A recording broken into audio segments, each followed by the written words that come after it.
Welcome to 5 Minutes of Yoga. Today we're going to do some stretching for the hip flexors.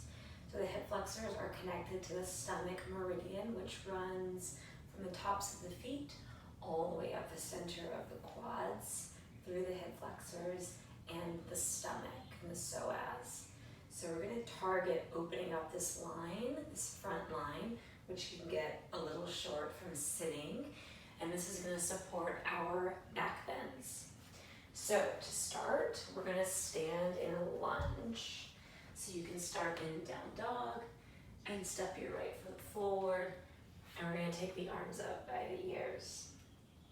I want you to micro bend your back knee so that you can heavy your tailbone.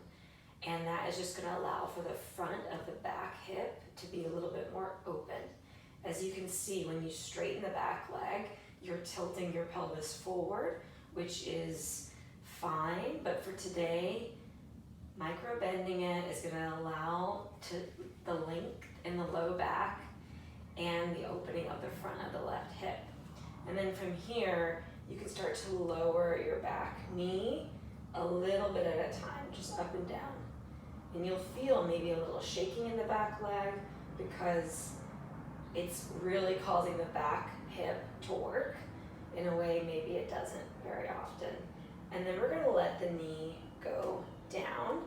And then we're just going to move the hips forward and back. And you can even maybe put your hands on your hips.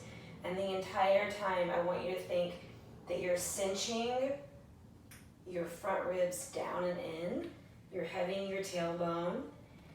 And you can also feel like you're suctioning the front foot and the back knee towards each other.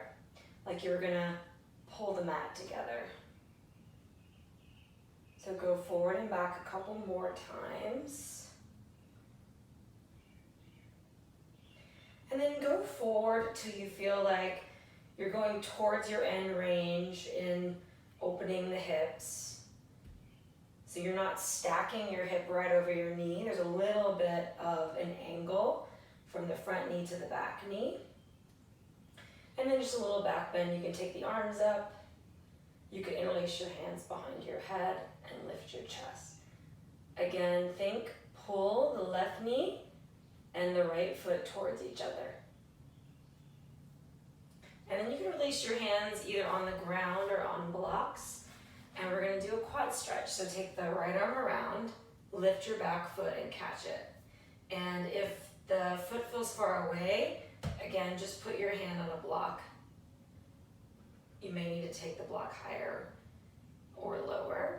And then pull your foot towards you and then let your foot kick your hand and push the foot into the hand and then do the opposite. Pull the foot towards you and then kick the foot into the hand. And then see when you let go if you can keep your foot there. And then you can even create more resistance by pushing your foot into your hand. You'll feel your hamstrings turn on. And then we're going to do the other side. So just step back and the left foot goes forward. High lunge. Bring your hands to your pelvis. Think that you're heavying your tailbone, so the pubic bone goes forward and up slightly. Micro bend your back knee, and then little pulses down and up. But keep the back knee bent the whole time, so never straighten it out, and you don't have to hit the ground. But maybe go towards that end range, and then just hold. Tailbone heavy, and then let the knee go all the way down.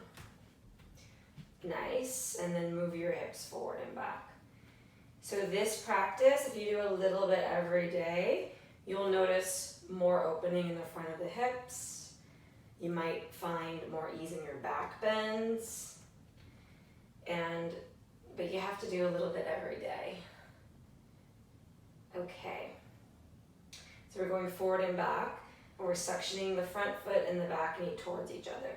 So pull the left heel back, pull the right knee forward, and then go towards, again, not as deep as you can go. So we don't want the hips to stop engaging and just let them sink forward, but we want a little bit of the hips sinking But we want to keep the action of the foot going back and the right knee going forward. And then you can take your back bend. Hands behind the head, lifting the chin, lifting the sternum. Think pubic bone, navel, sternum are opening and lifting up towards the sky. And then hands on the ground or blocks. Left hand goes back, catch your foot. Pull it towards you. Kick it away from you. Pull it towards you. And kick it away. And then see if you can keep the foot there. Create some resistance. Push the foot into the hand. And release. Down dog. One more exercise. You're going to lay on your back and come into a bridge. Hips high. So I want you to think about this as not your typical bridge.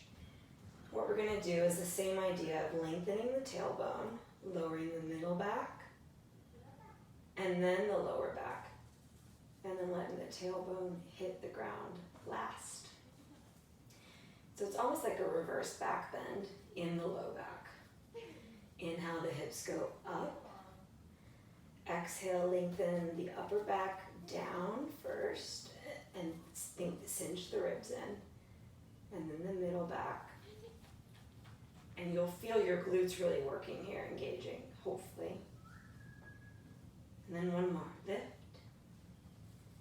And lengthen, lengthen, lengthen. One vertebra at a time.